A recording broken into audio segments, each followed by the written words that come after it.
Hi, I'm really excited to start this new kind of segment content thing on beehiving.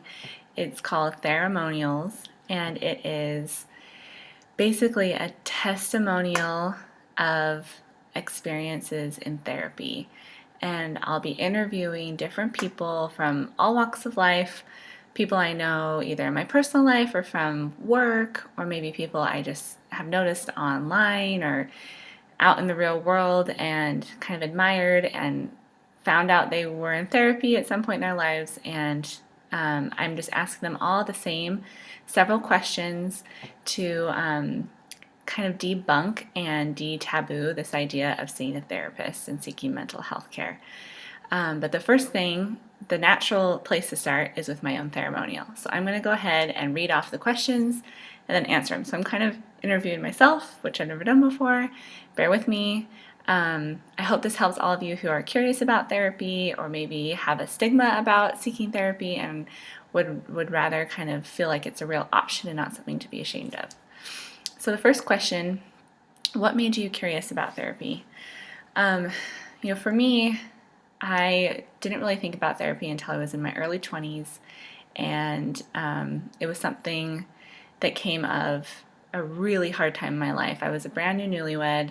I'd moved to this small Texas town with my husband where I didn't know anybody, and then 6 months later, my parents really shocked me and everyone with their separation and word of my dad's affair and his financial infidelity and all of this just drama and stress in their marriage just came kind of boiling over, and it boiled over on top of me and a lot of other people. And I really felt the stress and emotional chaos of that time and had no tools to deal with it. I remember when I first found out about my dad's affair, I didn't know what to do. So I put on black clothes, like it was Juicy Couture velour sweatsuit, if you want to get specific, because that was what was kind of happening, 10 years ago. But I put on my black outfit and sat on the couch and cried. And when my husband got home, I was really upset and didn't know what I needed. I didn't know what to do. I just flailed about for a long time. And finally, after several months, I think I remember my mom suggesting it and talking about it with my husband, but it took me a long time to really get desperate enough to call for help. And I was a military spouse, so I called the military one source hotline, which is essentially like calling your insurance, and they just approved me for therapy because I was bawling on the phone, and they got me in touch with this really great therapist whose name was Rebecca. And she lived in this small, tiny town. She was really kind. She was really just so good at creating this safe place for me to land every other week to cry for an hour. And at that point in my development and that point in my process, that's all I really needed. It was kind of my first step in the right direction, but I wasn't ready to do deeper work. I wasn't ready to look very clearly at the past. I wasn't ready to think too much about the future. I just needed a place to go and have someone tell me that it's going to be all right and this is a normal response. And I remember her challenging me and kind of gently suggesting that I had some influence and some control over how I perceived things and how I felt, but I was pretty clearly rejecting that, and I just needed to kind of have somebody hold that safe space for me, and that was really useful. What was it like to first reach out to a therapist? Making that phone call took me weeks and weeks and weeks of thinking about it, and it was a phone call to the insurance people, not even a phone call to the therapist. I was really nervous. I was really embarrassed and really ashamed. I was in denial about what everything meant. I really thought that any day now my dad would just go back to normal and things would go back to normal and we could all pretend like it never happened. There's a big part of me that really thought that was possible. So reaching out to a therapist was like facing the reality of what had happened. I was facing this enormous kind of setback and I don't know, this falling apart, of my life and the world as I knew it. So it was really hard. But then as soon as I got on the phone, I felt so much relief. How did I know that she was a good fit? How did I know my therapist was a good fit? So I'm going to talk about Rebecca, that therapist in Texas. And I'm also going to talk about my therapist, Valerie, who lives in Las Vegas and who I worked with really regularly about 3 years ago. So with both of them, I felt validated and I felt seen and I felt like they wanted to understand me. Of course, they didn't perfectly understand everything on our first meeting or even for our first few, but that desire was there. I could feel that they wanted to be there and help support me through this. I had 2 other therapists in between Rebecca and Valerie. So Rebecca was when I was like 23, Valerie was when I was about 30. And in between, there were a few points in my life where I thought I needed some help. Once after a car accident, and I had some pretty classic PTSD, physical responses, and I was in grad school, and I remember thinking like, I'm a student therapist now. I need to go seek out and kind of take my own advice and use the field that I'm about to enter. And I went to her, and she was very kind. I don't remember her name. She was really, really sweet. But I didn't get the sense that she was taking it seriously, and or I needed more than just treating these startled responses that I was having from a car accident. Like I felt like if I was going to come to therapy, I didn't want to just rehash what felt like a pretty minor overall event given my entire life experiences. So she was kind and she was really sweet, like I said, and she even offered, if you just want to come and we can talk about cases, and I can kind of help you as you become a therapist, we could do that. And I remember thinking, like, that's really nice, but that's not what I need here. And so I didn't see her again.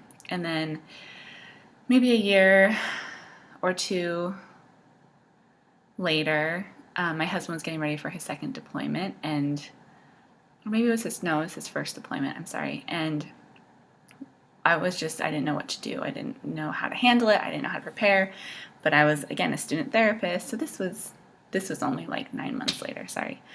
So this is all in the same year. I saw that woman therapist who was really sweet and helped me a little bit with the PTSD stuff. And then about 9 months later, my husband's getting ready to deploy.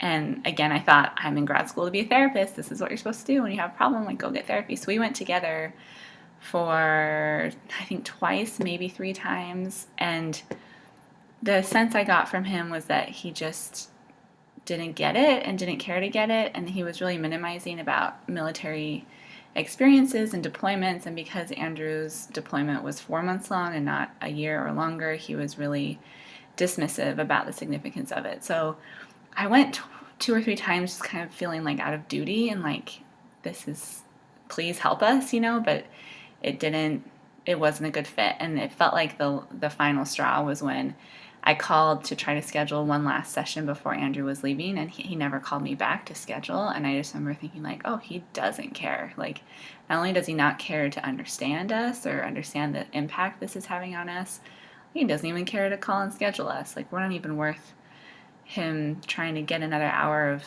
pay out of us. It just felt like officially kind of the nail in that coffin, and we never went back to him. And I still continue as a therapist in Las Vegas to not refer to him and kind of avoid working with him because of that experience. So Rebecca was so kind and calm and patient and loving to me. Valerie, who I worked with a couple years ago for a year straight, she was also kind and compassionate and loving and very structured and she held me very accountable. So by this time, I've been in private practice for a couple years. I'm starting to kind of feel the tension between what I'm trying to do for my clients and what I've done for myself, and I can tell that what my clients need, I can't give them because I haven't done it for myself. I have more work to do. And for a while, I kind of thought, like, I saw a therapist in Texas, I'm all set, but a lot of life didn't go addressed, and a lot more life happened. I had become a mother, I had changed careers, and a lot more marriage had happened, so I just needed some more work. That accountability and having structure, homework assignments, follow through, she was really good at taking notes and following up on her checklists and on her rating systems that she uses, and it was really helpful to me to just have that because I was busy enough and avoidant enough that I could put it off if I wanted to, but knowing I was going to go there and see her and she was going to ask me everything she was going to ask me was motivating for me to do the work. And her assignments were so helpful. I think for the most part, they're assignments that she made up, but they're at the same time not anything brand new or revolutionary. It's just kind of her spin on stuff that works, different journaling exercises, different kind of thought processing and emotional intelligence building work, but it was so useful for me to just have that there. What was most helpful? So again, the homework assignments and just the bond. I could tell that she really cared and that she valued me as a person, and she really understood and wanted to continue to understand me. What didn't work? I talked about the two therapists that weren't a good fit, and one of them, it just didn't feel like she was taking me very seriously. The other one was just dismissive and seemed distracted, like he just didn't care about us. So that's a big deal. You have to feel like your therapist cares about you. And if your gut is telling you that your therapist doesn't care, go find somebody else, shop around. I did it. A lot of people do it. You won't hurt my feelings as a therapist or any other therapist you see. It's something that happens all the time, and it's something that we can't force. You can't force that kind of connection. You can't force somebody to care about you. And if you're paying this person for their time, or you're paying for insurance that's paying for this person for their time, shop around. They work for you, so find a good fit. How did you know therapy was complete? I knew therapy was complete. I'm going to refer to my latest therapy experience with Valerie. I had gone for deliberate work around depression, anxiety, and betrayal trauma, and she really helped me with all of that. Depression, anxiety didn't disappear. Betrayal trauma wasn't erased. So it wasn't that things were all better. It was that I felt much more capable of navigating any emotional experience that was coming my way. I felt much more confident in my abilities to identify and communicate how I feel. I felt much more grounded. I felt spiritually much more connected. I remember grieving the end of the relationship in our last session. When we talked about how it was our last session, I kind of burst into tears. I kind of surprised myself because it was really sad. But I also wasn't scared. I wasn't scared to be kind of quote unquote on my own. I will say that we tapered sessions. So I went every other week for months, and then for the last few months I went every 3 or 4 weeks, and that last session it had been over a month since I had seen her. So we had tapered and we were moving in that direction naturally. Like I was feeling like I didn't rely on those every other week sessions the way I had kind of clung to them desperately when I first started. What would you tell your pre-therapy self? Gosh. I think I would just tell her that she can do it, and that it's hard, but the way she's been doing things has been hard. So maybe, trying a different kind of hard will lead somewhere else. And then I would probably tell her that it will, that what she has done has gotten her as far as it can get her, and it's time to try something new, and to keep listening to your gut and keep checking in with yourself and with your therapist, and remember that she's human and you're human, and that you can do it. So that's the first Theramonial. I'm really excited for this series. I have some great interviews lined up, but I want to do a lot of these. So if any of you who see this or future Theramonials have been in therapy or are in therapy and want to share a little bit about your experience to help advocate for mental health care and remove the taboo around therapy, please contact me. I would love to interview you. I would love to hear about you and your experiences. As you can tell, we don't get into like super deep detail. I am kind of a sharer, and I'm comfortable with everything that I shared.